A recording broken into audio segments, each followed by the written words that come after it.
Bonjour, c'est Robert, donc sur la mortaise communément appelée Bob Magja. Donc c'est la vidéo numéro 4 qui va vous parler un peu du banc de scie que j'ai fabriqué, mobile et table de toupie. Je vais faire une vidéo pour vous expliquer un peu les différentes fonctions et ensuite je vais prendre la caméra et je vais faire le tour du banc de scie pour vous donner plus de précision. Mais juste pour vous donner un peu d'idée, le banc de scie comme tel a plusieurs composantes. Donc nécessairement une table, la table, voyons, le banc de scie comme tel, qui est une Delta 2000, je n'ai pas le numéro exact. Il n'y a plus de patte, il est sur la base.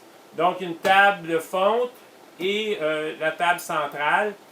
Il y a de ce côté-ci la table de toupie, c'est une table Incra avec le positionneur Incra LS qui sert pour la table de scie et aussi pour la toupie avec d'autres accessoires qui sont sur l'autre côté et une table GSM coulissante. Je vais commencer quand même à vous parler un peu du banc de scie, d'où m'est venue cette idée-là. Je ne voulais pas dépenser une fortune pour le banc de scie, donc pour moi, une lame qui coupe très bien, qui est très solide avec en fonte, pour moi c'était à la base. Le reste c'était d'ajouter le maximum de fonctionnalités sur ce banc de scie. Une des raisons du réaménagement de mon atelier, c'est justement la grandeur totale que fait ce banc de scie-là. Si je prends exemple de la table coulissante jusqu'à la fin, j'ai besoin de 8 pieds. 8 pieds dans un espace d'un peu plus que 10 pieds de large, vous pouvez comprendre que ça ne laisse plus grand place pour travailler. Donc, faisant les modifications sur l'aménagement que je suis en train de faire, ça va me permettre de dégager de l'espace pour pouvoir couper en longueur. Je vais vous parler un peu des différentes caractéristiques. Ici, c'est le Shark Guard. Je suis à l'installer. Je l'ai reçu il y a peut-être 2-3 semaines. Je n'ai pas mis le système de collecteur de poussière dessus. Ça va venir. Il y a le golf qui est commencé. Et donc, c'est ce qu'il y a d'important. Une des particularités de ce banc de scie-là, c'est ma table coulissante GSM. C'est vraiment l'outil pour moi le plus formidable que j'ai découvert. Cette table-là, elle est vraiment sur roulette, sur des roulements à billes et on peut voir la très grande facilité. Donc c'est très sécuritaire. Lorsque je travaille, je ne suis jamais devant la lame. Ça c'est un plus. Et donc ça coûte très bien. Je peux ajouter les angles aussi très facilement. Cette partie-là s'enlève. Donc en 2 minutes, on peut tout enlever cette section-là et la mettre de côté. Je ne le ferai pas ici. De plus, comme je vous mentionnais, le gros avantage, voyez-vous, jusqu'à la fin de cette petite table-là, j'ai 26 pouces, sauf que je peux allonger ici ma règle jusqu'à 48 pouces. Donc, je pourrais avoir 48 pouces de ce côté-là et couper du côté gauche de la scie. Elle va être très bien supportée parce que plus que la moitié du poids est déjà sur la table. Je peux couper aussi dans ce sens-là. Oups, on est déjà à côté, comme je vous dis, c'est ça le problème avec mon atelier. Si vous le regardez, je vais essayer de le mettre au maximum. Ici, avant le début de la lame, j'ai 36 pouces. Donc, je peux partir avec un panneau de 36 pouces de long et venir couper.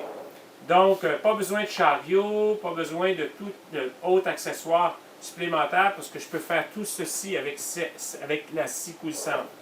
Elle se barre aussi, disons que je veux qu'elle soit fixe. Donc, c'est quelque chose de très intéressant. Donc, je vous ai parlé des différents angles. Ça, c'est la caractéristique. L'autre caractéristique, c'est le système Incra LS. Donc, c'est un système de clôture extrêmement efficace. On peut travailler au millième de pouce ici avec la roulette pour ajuster au millième. C'est extrêmement rigide, c'est central. Donc, à ce moment-ci, la pression est toujours appliquée sur la partie où la lame est comparativement aux systèmes qui sont attachés en avant. Donc, à ce moment-là, la pression est toujours maximum au centre. Donc, très facile, comme vous pouvez voir, on peut bouger. De ce côté-ci, ici, jusqu'ici, j'ai 32 pouces. Mais si je bouge mes vis, ici, je peux aller jusqu'à 52 pouces. Donc, c'est très, très simple comme système. Ici, on ajuste, il y a plusieurs règles. Si je veux 3 pouces, j'enclenche ici, j'ai 3 pouces. Si mon ajustement est fait une fois pour toutes, j'ai 3 pouces. Et pas 3 pouces et un 16, 3 pouces et 50 millièmes, c'est 3 pouces. Donc ça, c'est le grand avantage. Et lorsque je fais des ajustements au millième, je mets ceci à la moitié et je peux ajuster vraiment exact comme positionnement. Donc ça, c'est formidable. Et nécessairement, comme je vous ai mentionné, la table à toupie, ici Incra, j'ai à bouger cette section-là et les accessoires supplémentaires font que je peux travailler avec la table à toupie. Donc ça, c'est en gros le Banti. Maintenant, dans la deuxième partie, je vais faire le tour avec la caméra de plus proche pour vous montrer la partie du module plus bas et les autres fonctions qui existent sur cette scie. Donc, on se revoit dans quelques instants. Bon, bienvenue de nouveau. J'ai maintenant la caméra en main et on va faire le tour du banc de scie mobile et de toupie. J'ai mis pour démonstration la clôture pour la toupie et on peut très bien voir, c'est une clôture en aluminium extrêmement solide et qui s'ajuste très facilement. Il y a une règle sur le dessus qui nous permet de bien calculer les différentes choses et nous avons un système qui ramasse poussière sur le haut qui peut être branché sur le dépoussiéreur. Donc, si on revient, je vais reculer. Donc, on peut quand même voir l'assemblage de la machine. Je vais montrer la partie avant. Donc, on peut voir que je me sers beaucoup de tout l'espace donc pour mettre les scies sur l'assemblage. La table, comme je vous mentionne, elle est quand même assez longue.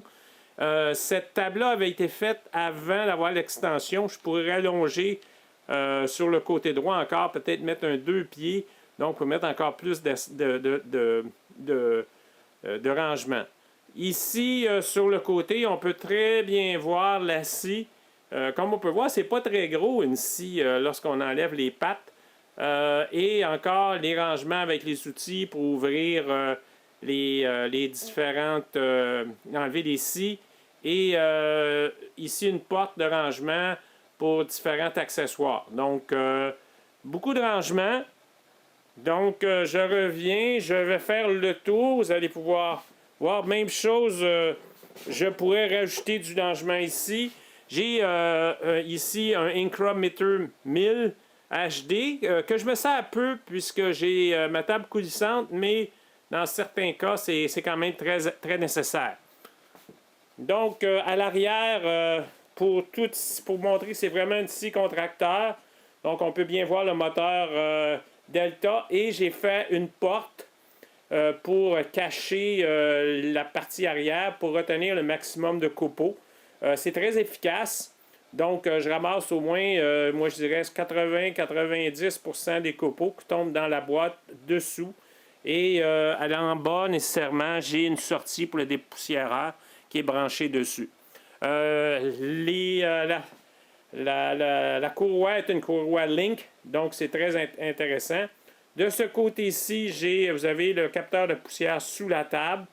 Et ce qu'on ne voit pas de l'autre côté, il y a une porte pour serrer les différents objets pour le tournage, mais pour la toupie. Donc, système très simple, des barreaux ici en aluminium très solides. Vous avez fait le tour de ce banc de scie. Comme je l'ai mentionné, celui-ci est tout en MDF avec l'ossature en érable. C'est la grande particularité comparativement aux autres modules qui sont tout en plywood, donc en contreplaqué. Merci et j'espère que vous avez apprécié ce petit tour d'horizon du banc de scie et toupie mobile.